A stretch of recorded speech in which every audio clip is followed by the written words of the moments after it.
আজকের রেসিপিটা হচ্ছে একটু অন্য রকম, একদম অন্য ধরনের একটা রেসিপি। তো আমি মোচার তৈরি এই রেসিপিটা আজকে তোমাদের সাথে শেয়ার করব, যেটা বানাতে একদম 5 মিনিট সময় লাগে হাতে ধরে, আর খুব সুস্বাদু হয় এই রেসিপিটা। তো এই মোচার এই বড়াটা বানানোর জন্য এখানে আমি নারকেল নিয়েছি আর পোস্ত নিয়েছি। 2 টেবিল চামচ পোস্ত আছে আর একটা ছোট নারকেলের মালা, যতটুকু নারকেল হয় সেটা নিয়েছি। আর এখানে দেখো আমি মোচাটাকে একটু চপ করে নিয়েছি।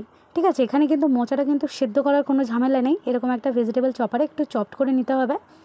তো এখানে মোট একটা বড় কাপের 1 কাপ পরিমাণ রয়েছে মোচা। এর মধ্যে দিয়ে দিলাম একটা বড় সাইজের, বেশ বড় সাইজের একটা পেঁয়াজ, যেটা পাতলা পাতলা করে কেটে নিয়েছি সেটা দিলাম। কাঁচা লঙ্কা কুচিয়ে দিলাম।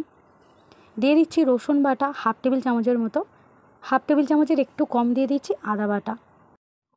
এবার দিয়ে দিচ্ছি পরিমাণ মতো লবণ। দিয়ে দিচ্ছি এখানে একটু জিরার গুঁড়ো, আর দিয়ে দেবো অল্প কিছুটা পরিমাণ হলুদ, সামান্য হলুদটা আমি অল্প একদম রেখেছি। দিয়ে দিচ্ছি 1/2 টেবিল চামচের মতো লঙ্কার গুঁড়ো। দিয়ে দিচ্ছি 1/2 টেবিল চামচেরও কম একটু চিনি। আর এবার দিয়ে দেবো আমি 2 থেকে 3 টেবিল চামচের মতো বেসন। ঠিক আছে, তো মোটামুটি এই কটা জিনিসই লাগছে। আর মোচা তো আমরা সবসময় মোচার ঘন্ট করে খাই, তোমরা কিন্তু এই রেসিপিটা একবার ট্রাই করে দেখো, অসাধারণ স্বাদ হয় আর খুবই চমৎকার টেস্ট।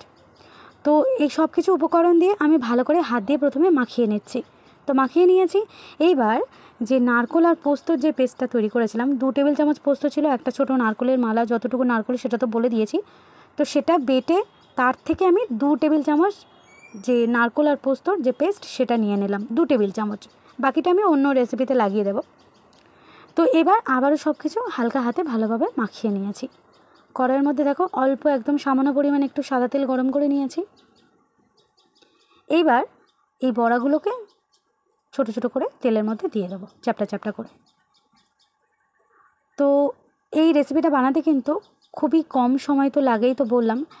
আর এটা কিন্তু দারুণ টেস্টি হয় বন্ধুরা, তোমরা একবার ট্রাই করে দেখতে পারো বাড়িতে, একদম অন্যরকম একটা রেসিপি।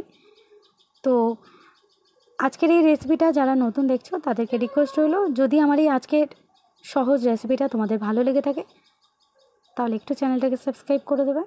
আর অলরেডি যারা চ্যানেলটাকে সাবস্ক্রাইব করে আমাকে সাপোর্ট করেছো তাদেরকে অসংখ্য ধন্যবাদ। তো এবার দেখো এক পিঠ যখন হয়ে যাবে তখন আস্তে আস্তে অপর পিঠটা কিন্তু উল্টে দিতে হবে। দিয়ে এভাবে উল্টে পাল্টে সুন্দর করে ভেজে নেব। আর আমি তো প্রথমে তেলের পরিমাণ একটু কম দিয়েছিলাম, সেই জন্য আর একটু তেল চামচে করে করে অল্প অল্প একটু একটু করে নিয়ে দিয়ে বড়াগুলো ভেজে নিয়েছি। তো ব্যাস তৈরি হয়ে গেল আজকের এই মোচার বড়া সুস্বাদু রেসিপিটা। রেসিপি ভালো লাগলে লাইক কমেন্ট শেয়ার করে দেবে। তো আবার আসবে এরকম আরও একটা নতুন রেসিপি নিয়ে, ততক্ষণ সবাই খুব খুব ভালো থাকবে আর দেখতে থাকবে লিপিকার রান্নাঘর। তো চলো, সবাইকে টাটা।